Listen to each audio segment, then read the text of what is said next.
You already lost the money. That is the part nobody tells you. Before you clicked on this video, before you woke up this morning, the system you built around your finances had already bled you dry for the month. Not because you're reckless, not because you're stupid, because every single thing you believe about how money works was handed to you by someone who profits when you spend. Here is the uncomfortable truth that the entire personal finance industry dances around. The gap between people who build wealth and people who stay broke has almost nothing to do with income, investment strategy, or finding the right side hustle. It has everything to do with a handful of habits so boring, so unglamorous, so deeply unsexy that your brain rejects them on instinct. You scroll past them, you dismiss them. You tell yourself you already know this stuff. Ramsey Solutions surveyed over 10,000 millionaires. The median price they paid for a car was $31,000. The top 3 vehicles driven by actual millionaires were Toyotas, Hondas, and Fords. Not BMWs, not Range Rovers. The people who have the money don't spend it the way you think they do. Someone who takes that $772 car payment and redirects it into an index fund returning 8% annually ends up holding roughly $170,000 after 15 years. That is not a hypothetical. That is the cost of looking successful in a parking lot. A $4,000 Honda Civic gets you to the same office, the same grocery store, the same destination as a $50,000 SUV. One driver arrives building something, the other arrives destroying it. Same road. Social media will never show you this. Your feed is full of crypto plays, passive income fantasies, and people flashing lifestyles funded by debt. The boring path doesn't get clicks. It doesn't look good in a story. But the boring path is the only one, with a track record that actually survives contact with reality. Open your refrigerator right now, mentally scan the shelves. There is something in there you forgot about. Maybe it is that bag of spinach turning to liquid in the crisper drawer. Maybe it is leftover pasta from 4 days ago that you swore you'd eat for lunch. Maybe it is a mystery container shoved behind the milk. That you'd need a hazmat suit to open. You already know what I'm talking about because everyone does this. The USDA tracked it. 30 to 40% of the American food supply ends up in landfills, not on plates, in garbage bags. For a family of 4, that is roughly $1,500 a year. You carried out of a grocery store, drove home, put in your fridge, and then threw directly into the trash. You worked hours to earn that money, real hours at a real job, and the food sat there and rotted while you ordered takeout instead. Now here is where the math gets uncomfortable. Households that cook from a simple 5-meal rotation. Just 5 dishes they cycle through each week, spend 30 to 40% less on groceries than households that improvise every night. Not because they're eating worse, because they know exactly what they need. They buy exactly that amount, and nothing decomposes in the back of the fridge. The decision fatigue disappears, the waste disappears, the money stays. But food waste is just the opening act. Let's talk about what is in your other hand every morning. That cup, the one from the place with the green logo, or the local spot with the oat milk surcharge. A specialty coffee runs $6 to $8. You tap your card, you grab the cup, you don't think about it. Empower's research puts the average American at $44.50 a month. On coffee shop visits, Gen Z pushes past $51 monthly. Sounds manageable, right? Now multiply it out. One weekday coffee habit runs you $1,500 to $2,000 a year.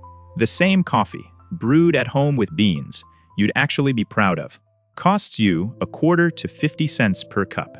Maybe $1 if you're going full single origin pour over. Annual cost of the home version, $150 to $350. The gap between those two numbers is somewhere around $1,800 every single year. That is not a rounding error. That is a used car payment. And here is the part that should genuinely unsettle you. $1,800 a year, invested at a historically average 8% return, compounds to roughly $220,000 over 30 years. $250,000 from coffee, not from a raise, not from a side hustle, not from some crypto moonshot, from making the same drink in your own kitchen that a barista was making for you at 8 times the markup. The principle doesn't stop at coffee. It is the energy drink from the gas station. It is the bottled water when you have a filter at home. It is the convenience store run that somehow always costs $14. There is a number called the 2740 rule, and it works like this. If you spend just $27.40 a day on small, forgettable purchases, that equals $10,000 a year. $10,000 on things you could have packed, brewed, skipped, or simply not grabbed off the shelf on autopilot.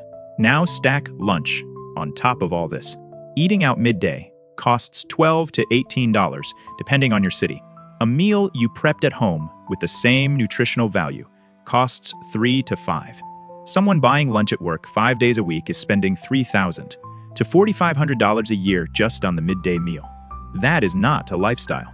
That is a subscription you never agreed to. So let's add the columns. $1,500 from food you threw away, $1,800 from coffee you could have made, $3,000 or more from lunches you could have packed. That is over $6,000 a year minimum from just 3 categories. And I haven't touched your car payment, your subscriptions, or the stuff sitting in your Amazon order history that you used exactly once. These aren't opinions, these are receipts. And if you're watching this thinking your situation is somehow different, I would ask you one honest question. Pull up your bank statement from last month and actually categorize every transaction. I'd bet the number shocks you. Go ahead, pause this, check it, and come back. Because what I'm about to walk you through next is what to actually do with the money you've been lighting on fire. Here is something nobody in your life will say to your face. You are not underpaid, you are over-extracted. Every single dollar that leaves your account without building something you own is a dollar that lands in an asset column somewhere else. Not yours, theirs, and the machinery doing the extracting is so normalized. So embedded in daily routine that you defend it. You call it living, you call it treating yourself, you call it convenience. The system calls it revenue. Now multiply that pattern across every environment designed to catch you without options. Airports, tourist strips, hotel lobbies. A family on vacation defaults to eating out 3 times a day and casually hemorrhages $100 to $200 daily on food alone. A week of that is $500 or more gone, absorbed by businesses that price their menus knowing you had no alternative. That is not hospitality. That is a toll booth. The family that hits a grocery store on arrival, stocks the hotel fridge with breakfast and snacks, and eats out once for the experience, spends $150 to $200 for the entire week. The difference doesn't disappear, it funds another trip. The unsexy family travels twice. The Instagram family travels once and comes home broke. Nobody is posting stories about rotisserie chicken eaten on a hotel bed. Nobody is bragging about sandwiches packed for the airport. That silence is the point. Now zoom out further. Your phone is a storefront that never closes. Online shopping has removed every barrier between an impulse and a transaction. One tap, no line, no drive, no moment of standing in an aisle holding an object and asking yourself whether you actually need it. Research on consumer behavior puts the damage at 15 to 30%. More spending online versus in-store. That is not a convenience premium you are choosing to pay. That is an extraction rate engineered by algorithms, whose entire purpose is to keep your payment information one click away. Recommended products are not recommendations, they are targeting. Saved credit cards are not a feature, they're a trap with a user-friendly interface. Walk into a store, drive there, carry the item, stand in line. Every one of those steps is a filter. Every one of those inconveniences is a chance for your rational brain to override the impulse your limbic system already approved. The things you genuinely need survive that friction. The things you merely wanted in a dopamine spike at 11 p.m. do not. Delete the apps for 30 days. Remove saved payment methods. Watch what happens. You will not suffer. You will simply stop funding someone else's quarterly earnings report with purchases you cannot remember making. The same extraction engine runs your closet. The average American spends $1,800 a year on clothing. Bureau of Labor Statistics, not opinion. Most of those garments get worn a handful of times before they rot in a drawer or end up in a landfill. Fast fashion didn't give you more choices. It gave corporations a faster conveyor belt to move your money. From your bank account to their supply chain, you are not buying clothes. You're subscribing to a cycle of manufactured obsolescence, dressed up as self-expression. A $300 sweater worn 100 times costs $3 per wear. A $30 sweater worn twice costs $15. The cheap option is 5 times more expensive by the only metric that matters. Studies on millionaire behavior confirm this. They are not rotating wardrobes. They are not chasing trends. They found what works, bought quality, and stopped. The time and money they didn't spend on clothes went somewhere else. It went into assets they own. Every pattern here points to the same structural truth. You are not failing to earn enough. You are failing to retain what you earn. Because every system surrounding your daily life is architected to intercept your income before it ever converts into something that works for you. The restaurant, the algorithm, the fast fashion cycle, the frictionless checkout. None of these are neutral, all of them are extraction points. And you are the resource being extracted. So if the game is rigged at the level of where your money flows, the real question becomes whether there is a way to physically reroute that flow before it reaches the extraction points. That is where things get uncomfortably simple. 41% of Americans pulling in between $300,000 and $500,000 report living paycheck to paycheck. Goldman Sachs published that number. Read it again. These are people earning 6 figures, plural, and they still feel broke on the 29th of every month. That statistic should terrify you because it proves something most financial advice refuses to admit. Earning more does not fix the problem. The problem is structural. It lives inside the sequence of operations your money follows. The moment it hits your checking account, no raise, no promotion, no side gig will save you. Here is what that broken sequence looks like from the inside. Paycheck lands, rent goes out, utilities go out, subscriptions go out, groceries, gas, that thing you added to cart at midnight. Whatever survives the month, if anything survives, gets labeled savings. You already know how this ends. Nothing survives. Spending is a gas. It expands to fill whatever container you give it. When savings sit at the bottom of the priority stack, savings get crushed under the weight of everything above them. You are not failing to save.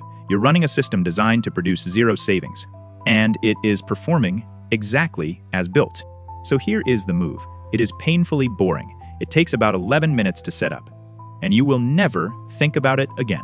On the first business day after every paycheck, automatic transfers pull money out of your checking account before you even open your banking app, retirement account, emergency fund, investment account. These transfers fire before rent, before utilities, before you decide whether you deserve takeout tonight. What remains after those transfers is your actual budget. Your life reshapes itself around that smaller number, not because you developed superhuman discipline, because the money literally is not there to spend. Over 1 million American workers have stacked more than $2 billion through state auto-era programs built on this exact mechanism. Payroll deductions grab the cash before workers ever saw a deposit notification. The psychology is almost embarrassingly simple. You cannot blow money you never knew you had. Now layer the second action on top of that, because the first one only stops the bleeding. This one builds the gap when your income goes up. Whether that is a raise, a bonus, or a new title, you change nothing. Same apartment, same car, same grocery list, same Friday night routine. You pretend you're still earning what you earned 2 years ago, and you funnel every dollar of the difference straight into those automatic transfers. This is where most people collapse when a raise hits. Suddenly, the apartment feels too small and the car feels too old. The restaurants feel too cheap. That reflex has a clinical name, lifestyle creep, and it is the reason 40% of households earning over $500,000 still describe themselves as financially strained.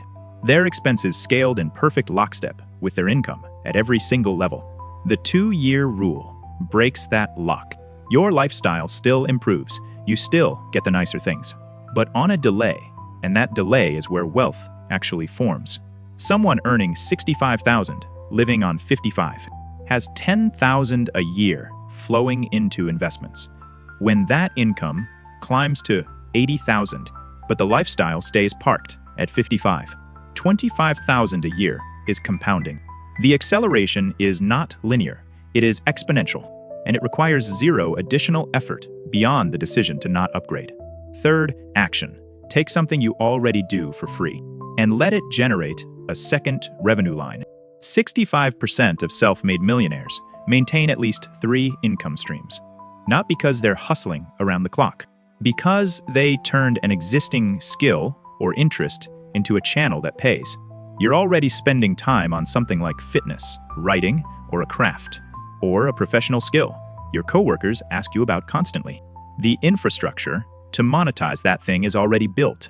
Platforms for physical products, digital products, consulting, freelance work, and content. The barrier has never been lower. You don't need to launch a startup. You need to stop giving away expertise for free in group chats and start packaging it where it compounds. None of this is exciting. None of this will trend. 11 minutes of setting up auto transfers, a quiet decision to ignore your next raise for 24 months, and a weekend spent listing a skill you already own. 3 mechanical moves, no vision boards, no morning routines, no motivational quotes on your bathroom mirror, just plumbing. Rerouting where the money flows before your habits get a vote. Picture yourself at 62, sitting across from a financial advisor who pulls up your account and shows you a number north of $1 million. You didn't inherit it. You never cleared 6 figures in a single year. You just refused to participate in the spending theater. The theater that bankrupted everyone around you. Ramsey Solutions surveyed thousands of actual millionaires and found 79% of them built it from zero. No trust fund, no windfall, no lucky stock pick. Only 31% ever averaged $100,000 or more in annual income. The median timeline to cross that 7-figure threshold was 28 years. 28 years of doing the same tedious thing over and over again. Now flip the frame. The average American right now cannot write a check for a $1,000 emergency without borrowing. Credit card balances outweigh savings accounts. Most people will keep clocking in until their bodies physically refuse, because they never built a single asset that earns while they sleep. That is the cost of choosing the exciting path, the one that photographs well and trends on social media, and leaves you completely hollow at the end. Here is what the boring path actually looks like on a napkin. You drive the car you already own instead of financing a new one, and $5,000 to $8,000 stays in your pocket every year. You eat from the same simple meal rotation instead of swiping at restaurants, and another $3,000 to $5,000 stays. You make your own coffee, pack your own lunch, and add a single layer of friction before every impulse purchase. Stack those together, and you're looking at $13,500 to $22,000 a year that most households simply evaporate. Funnel $15,000 of that into a broad index fund returning 8% annually. In 25 years, the calculator spits out roughly $1.2 million.